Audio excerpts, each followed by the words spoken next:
सुन्दरकाण्डं 52nd सर्गा दूतवधनिवारणं तस्य तद्वचनं श्रुत्वा वानरस्य महात्मनः आज्ञापयद्वधं तस्य रावणक्रोधमूर्छितः वधे तस्य समाज्ञप्ते रावणेन दुरात्मना निवेदितवतो दौत्यं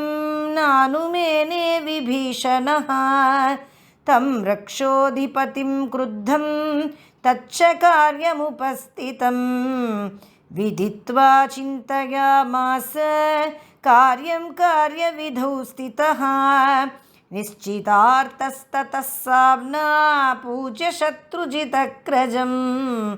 उवाच इतमत्यर्थं वाक्यं वाक्यविशारदः क्षमस्व रोषं त्यज राक्षसेन्द्र प्रसीद मद्वाक्यमिदं शृणुष्व वधं न कुर्वन्ति परावरज्ञा दूतस्य सन्तो वसुधाधिपेन्द्राः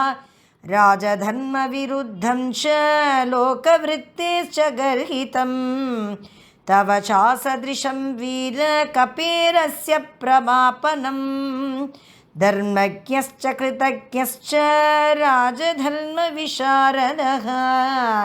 परावरज्ञो भूतानां त्वमेव परमार्थवित् गृह्णन्ते यदि रोषेण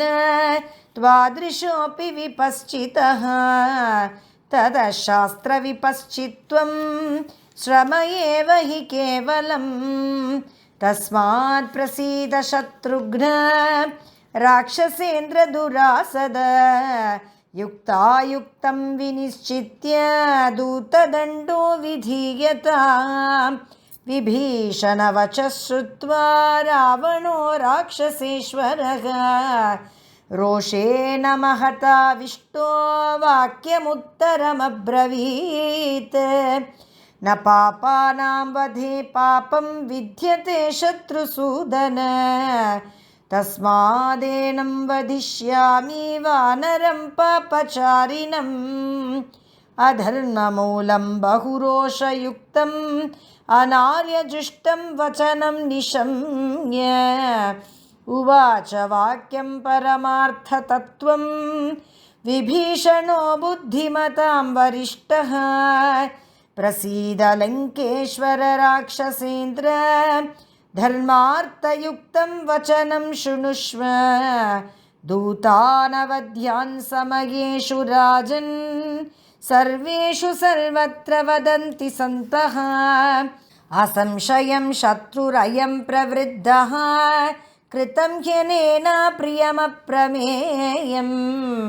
न दूतवध्यां प्रवदन्ति सन्तो दूतस्य दृष्टा बहवो हि दण्डाः वैरूप्यमङ्गेषु कषाभिघातो मौढ्यं तथा लक्षणसन्निपातः एतान् हि दूते प्रवदन्ति दण्डान् वधस्तु दूतस्य न श्रुतोऽपि कथं च धर्मार्थविनीतबुद्धिः परावरप्रत्ययनिश्चितार्थः भवद्विधः कोपवशे हि तिष्ठेत् कोपं नियच्छन्त हि सत्त्ववन्तः न धर्मवादेन च लोकवृत्ते न शास्त्रबुद्धिः ग्रहणेषु चापि विद्येत कश्चित् तव वीरतुल्यः त्वं ह्युत्तमः सर्वसुरासुराणाम्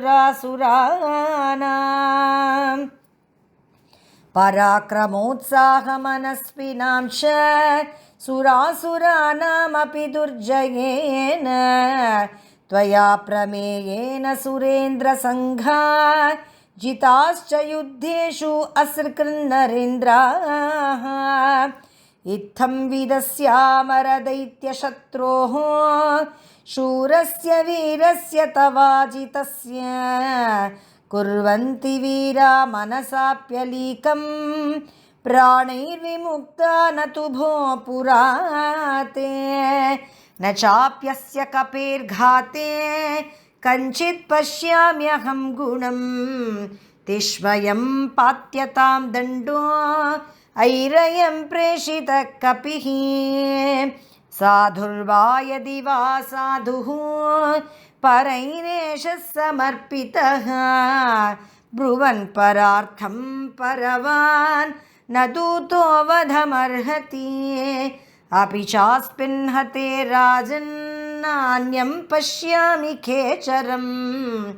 इह यः पुनरागच्छेत् परं पारं महोदधेः तस्मान्नास्य वधे यत्नः कार्यः परपुरञ्जय भवान् स इन्द्रेषु देवेषु यत्नमास्थातुमर्हति अस्मिन् विनष्टे न हि दूतमन्यं पश्यामि यस्तु नरराजपुत्रौ युद्धाय युद्धः प्रियदुर्विनीता उद्योजये दीर्घपथावरुद्धौ अस्मिन् हते वानरयूथमुख्ये सर्वापवादं प्रवदन्ति सन्तः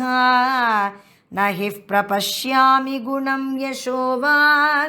लोकापवादो भवति प्रसिद्धः मूढैः प्रगल्भैरपि दुर्विनीतैः यैर्वानरोऽयं पुरुषैर्विसृष्टः तेषां वधार्थं कुरु वीरयत्नं शीघ्रं विनाशाय निशाचरेन्द्र कुरुष्व तावत् परमं प्रयत्नं धर्मं समास्थाय सुरेन्द्रशत्रो देवेषु सर्वेषु सवासवेषु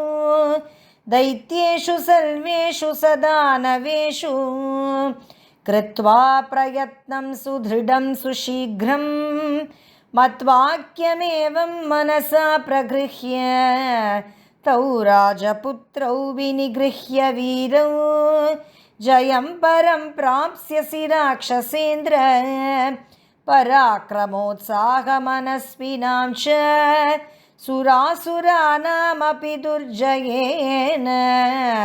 त्वया मनोनन्दननैरितानां युद्धाय तृणाशयितुं न युक्ता हिताश्च शूराश्च समाहिताश्च कुलेषु जाताश्च महागुणेषु मनस्विनः शस्त्रभृतां वरिष्ठाः कोड्यग्रतस्ते सुभृताश्च योधाः तदेकदेशेन बलस्य तावत् केचित्तवादेशकृतोऽभियान्तु तौ राजपुत्रौ विनिगृह्य मूढौ परेषु ते भावयितुं प्रभावम् निशाचराणामधिपोऽनुजस्य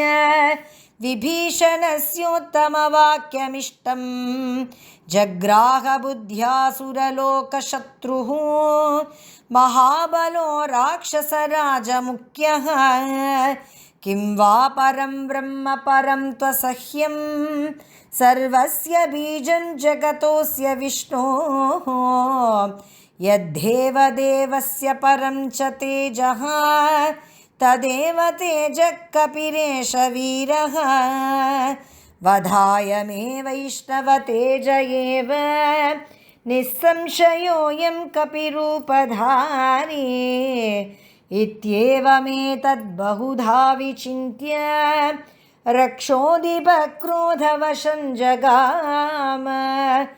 क्रोधं च जातं हृदये निरुध्य विभीषणोक्तं वचनं सुपूज्य उवाच रक्षोदीपतिर्महात्मा विभीषणं शस्त्रभृतां वरिष्ठम् इत्यार्षे श्रीमद् रामायणे वाल्मीकिये आदिकाव्ये सुन्दरकाण्डे 52 सर्गः। श्रीहरये नमः श्रीहरये नमः श्रीहरये नमः। जानकीकान्तस्मरणं जय जय राम राम। परमभागवत आञ्जनेय स्वामी की जय।